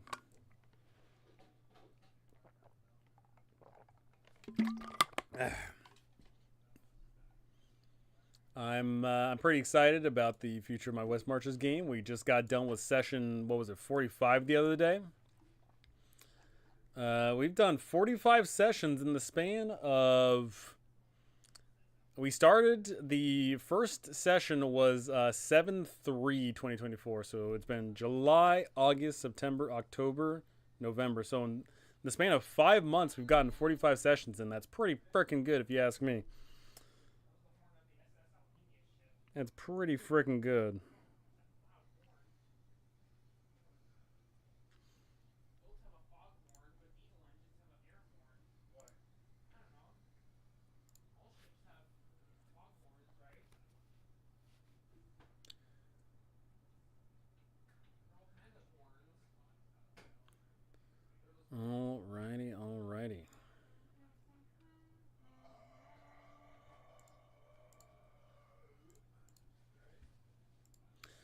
Alrighty. Well then, yeah, I'll go prep some things. I'm gonna show off next time. I'll show off my TTRPG that I'm working on. I'll be happy to show off. I've done a bunch of work for that, and then I'll get some West Marches games in finally. Because this week I was hecka swamped with that friggin' cat. But I think by next week the cat will be stable. So. With that, thank you so much for watching. Thank you for listening. Thank you for commenting, liking, subscribing. I got some donations. That was absolutely incredible. I got some new patrons. That's incredible. Today was a stellar day, and I am so very blessed. I'm so very thankful to get to hang out with all of you. So, without further ado, thank you so very much, and I cannot wait to see you all next time. See ya! If I can find the end stream button. Oh, there it is. See ya!